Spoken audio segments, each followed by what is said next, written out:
In this hyper-connected world of ours, where technology is at the center of nearly every aspect of our lives, one question lingers in my mind. Can true spirituality survive and thrive in this digital age? Or is it being distorted, turned into something more superficial, just another trend for likes and follows?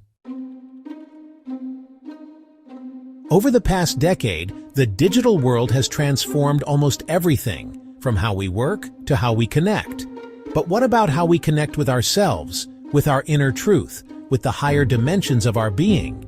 Can social media, this tool that keeps us glued to our screens, also help us awaken, heal, and grow spiritually?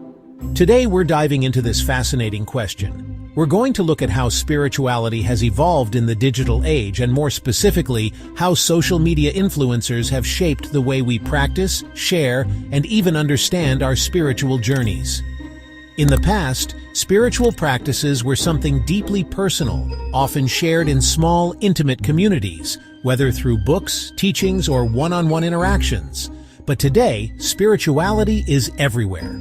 It's right there on your phone, at your fingertips, in a 60-second TikTok video or an Instagram story. We've all seen it: daily affirmations, motivational talks, meditation guides, and countless posts about mindfulness and well-being. It's incredible, isn't it? Spiritual wisdom, once reserved for select circles, is now available to anyone who has access to a phone or computer. So is this digital shift a blessing or a curse? The reality is, the digital age has made spirituality more accessible than ever.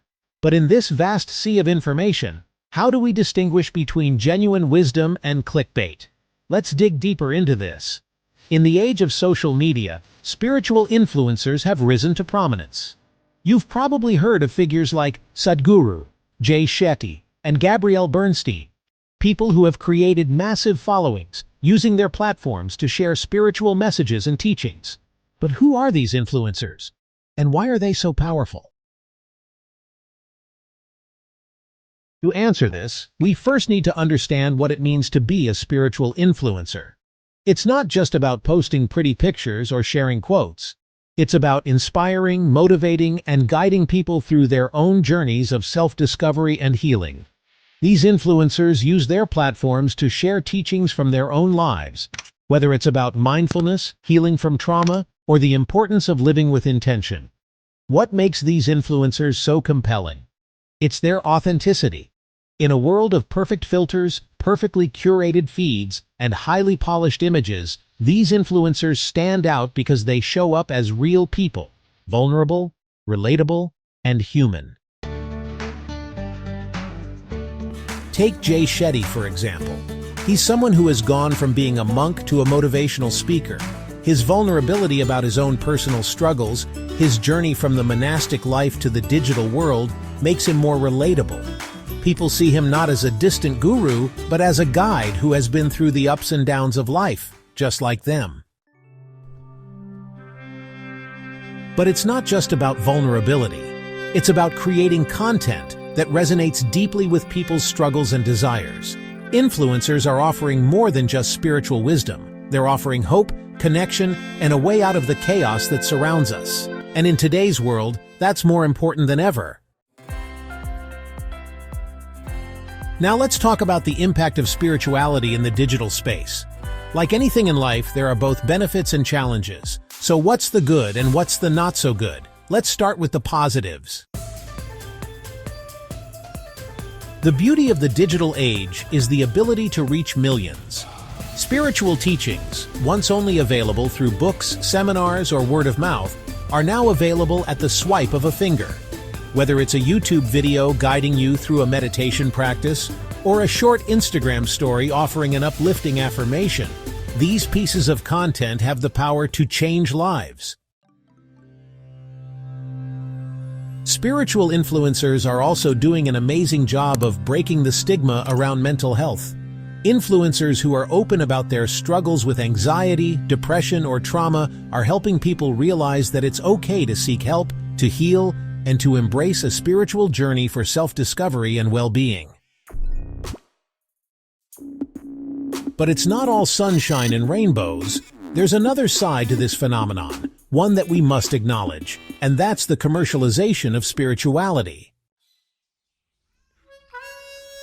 Spirituality, at its core, is not a commodity. It's a journey. But in the digital space, some influencers have begun to treat it as a product to be sold. Whether it's a quick-fix meditation program, a branded wellness retreat, or a series of workshops promising enlightenment, there's no shortage of people who see spirituality as a way to make money. Now, I'm not here to say that all spiritual content creators are exploiting their followers. Many of them genuinely want to help people grow and heal.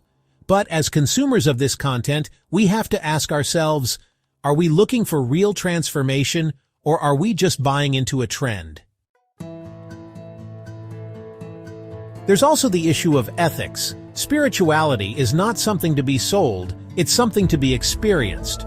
And when influencers turn their teachings into products, we have to ask, is that really serving the highest good, or is it just another way to capitalize on people's emotional and spiritual needs? Spiritual influencers, like any other content creators, have a responsibility. They need to ask themselves whether their content aligns with their values and whether it's truly helping people or simply feeding off their insecurities and desires for quick results. But here's the thing. We, as consumers of spiritual content, also have a responsibility. We need to stay grounded, question what we're seeing, and be discerning about what we choose to engage with. True spirituality isn't about the number of followers or the shiny product you buy. It's about the inner work, the transformation that happens within. Before we wrap up, I want to leave you with this thought. In the digital age, spirituality is more accessible than ever before. But it's up to us to stay true to ourselves, to seek out the genuine, and to engage in practices that nourish our souls. Social media can be a beautiful tool for growth, connection, and inspiration, but like anything, it must be used wisely. If you enjoyed this video and want to learn more about navigating spirituality in the digital world, make sure to hit the like button, share this with someone who might benefit from it, and of course, subscribe for more content on spiritual growth and personal transformation. And hey, drop a comment below. I'd love to know what you think about the role of social media in modern spirituality. Is it helping you grow, or do you find it distracting? Let's have a conversation. Until next time, remember, spirituality is not about the next trendy hashtag or viral post. It's about the quiet moments of peace, the inner knowing, and the journey that's uniquely yours. Take care and stay grounded. Please like, share, and subscribe for more content.